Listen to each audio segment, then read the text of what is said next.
안녕하세요 여러분, 보짠입니다. 오늘은 오랜만에 일구스입니다. 계속 일구스를 준비하기는 했는데 제가 하고 싶은 말을 정리하지 못해서 촬영을 다시 하기까지 시간이 좀 걸렸습니다. 지난 일구스에서는 먼슬리로 다이어리 트래커 만들기, 위클리의 일기 쓰기, 데일리의 일기 쓰기 이런 이야기들을 했었는데요. 오늘 일구스에서는 매일매일이 똑같아서 일기에 쓸 말이 없어 라고 생각하시는 분들을 위한 영상, 이야기를 좀 해보려고 합니다. 저는 2019년 4월부터 다이어리 트래커를 쓰기 시작했는데요. 이 다이어리 트래커를 보면은 짧게는 2, 3일에서 길게는 한 달까지 일기를 안 쓰고 그냥 넘어갔던 날들도 있고요. 다이어리 트래커에 체크는 했지만 일기를 안 쓰고 있다가 주말에 몰아서 일기를 썼었던 날들도 있고요. 혹은 일기를 굉장히 짧게 쓰고 다이어리 트래커에 체크를 해놓은 날들도 있습니다. 저의 일기 모토는 매일이 아니라 꾸준히이거든요. 제가 중요하게 생각하는 건 오늘 당장 일기를 썼나? 이게 아니라 꾸준히 일기를 쓰고 있나? 요거거든요. 이렇게 제가 써놓은 일기들을 보면은 또 어떻게 보면은 대충 때우고 넘어간 것처럼 보일 수도 있어요. 하지만 저는 단 한 번도 제가 일기를 대충 때우고 넘어간다고 생각을 한 적은 없습니다. 저는 오히려 꾸준히 짧은 글부터 연습을 하고 있는 거예요. 제가 오버워치라는 게임을 굉장히 좋아하는데요. 아니, 너무 못하는 거예요. 명중률도 떨어지고 게임 센스도 없어가지고 잘하는 애들이랑 붙을 때마다 막 너무 힘든 거죠. 그래서 남편한테 나 게임 좋아하는데 못해서 너무 힘들다 이야기를 했어요. 그러니까 남편이 그러더라고요. 게임을 잘하는 애들은 본 게임 하기 전에 한두 시간 정도 연습을 한다. 새로운 스킬 배우면 그것도 연습해보고 걔네들은 매일매일 게임하지 않냐. 너는 일주일에 한두 번 게임하는데 일주일에 한두 번 게임하는 애가 일주일 내내 하는 애보다 못하는 거는 당연한 거다. 그러니까 너무 속상해하지 마라. 아, 그렇구나. 그래가지고 저도 게임을 잘하기 위해서 더 꾸준히 게임을 하기 시작했습니다. 이거랑 같은 이유로 저는 일기를 잘 쓰고 싶어서 꾸준히 글쓰기 연습을 하고 있는 거예요. 쓴다라는 거는 내 생각을 글로 표현하는 거고, 잘 쓴 글은 내 생각을 읽기에 쉽게 표현한 글이거든요. 근데 내 생각을 정확하게 담은 한 문장도 쓸 수 없으면서 긴 글을 잘 쓰겠다? 이거는 말이 안 되는 거죠. 그래서 짧은 글로 꾸준히 연습을 하고 있는 겁니다.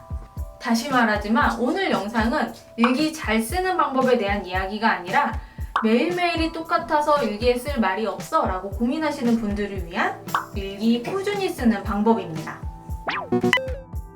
첫 번째 방법은 해시태그 일기예요. 우리가 일기를 쓰려면 하고 싶은 말이 있어야 하죠. 일기에 쓸 말이 없을 때는 노래나 소설, 시 같은 거로 옮겨 적어라 라고 이야기를 하기도 하는데요. 그것도 옮겨 적고 싶은 게 있을 때의 이야기죠.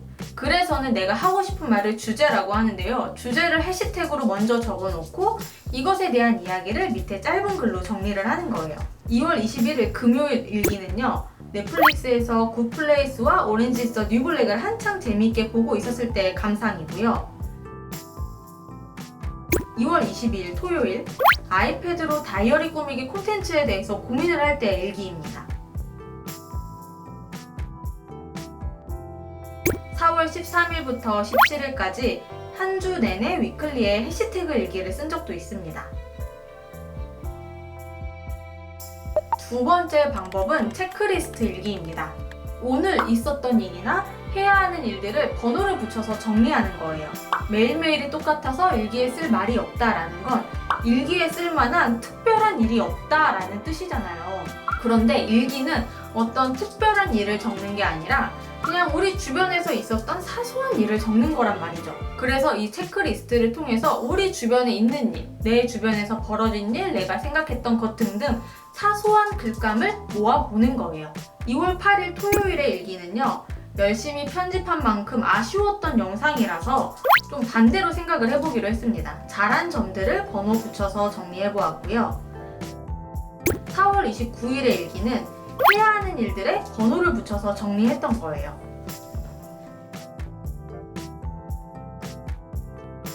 (6월 18일의) 일기는 투두리스트를 써놓고 다음날 했는지 안 했는지 체크한 겁니다. 세 번째, 마지막 방법은 메모 일기입니다. 의식의 흐름에 따라서 위클리나 데일리에 내 생각을 그냥 메모하는 거예요. 메모할 때는 있었던 일이나 해야 하는 일 같은 어떤 사실뿐만 아니라 이 사실과 관련 있는 나의 감정, 생각, 느낀 점을 같이 적어 놓으면 좋습니다. 나중에 긴 글을 쓸 때 내 생각과 감정을 더욱더 구체적으로 이해하고 이걸 정확하게 표현할 수 있는 데 도움이 되거든요. 4월 21일 화요일.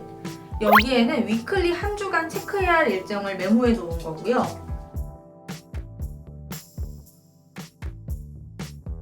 6월 29일 월요일. 여기에는 콘텐츠에 대한 고민을 한 편의 글로 정리하기 어려워서 생각나는 순서대로 그냥 그대로 적어 놓은 겁니다. 7월 7일 화요일. 가장 최근에 쓴 이 일기에는 오버워치에 대한 저의 생각 그리고 다짐을 메모해 놓았습니다. 덧붙여서 일기를 쓰는 시간, 다이어리 꾸미는 시간을 따로 빼놓으면 이 취미생활을 꾸준히 유지하는 데 굉장히 큰 도움이 됩니다. 왜 우리가 자기 전에 일기 써야지 했다가 귀찮아서 그냥 자버린 날들이 얼마나 많아요. 원래 시간이라는 거는 남는 게 아니거든요. 일부러 만들어야 합니다. 저는 낮에는 영상 편집을 하고 저녁 먹기 전에 한 10분, 20분 정도 일기를 쓰고요. 아니면은 평일에 안 썼던 거를 주말에 몰아서 한 주간을 돌아보면서 주말에 몰아서 쓰기도 해요. 답부도 일주일에 한두 번 정도 하는데요. 평소에는 메모지에 일기를 써서 모아놨다가 여유가 생겼을 때 커피 마시면서 느긋하게 꾸밉니다. 여러분들도 여러분들의 일정을 쭉 둘러본 다음에 일기 쓰기에 또 다이어리 꾸미기에 가장 좋은 편한 시간을 따로 빼놔보세요. 굉장히 도움이 될 거예요. 아직도 매일매일이 똑같아서 일기에 쓸 말이 없다라는 생각이 드시나요? 원래 일상은 평범한 거예요. 특별한 일도 매일매일 일어나면 평범하게 느껴지고요. 그게 가끔 일어나는 이벤트니까 특별하게 느껴지는 거거든요. 일기에는 일상의 사소한 이야기들을 있는 그대로 적으시면 됩니다. 오늘 이 영상이 일기에 대한 여러분들의 편견을 깨는데 도움이 되었으면 좋겠습니다. 오늘의 일구수는 여기까지이고요. 저는 또 다른 이야기로 영상 준비해서 돌아오겠습니다. 우리 다음 영상에서 만나요. 모두 안녕!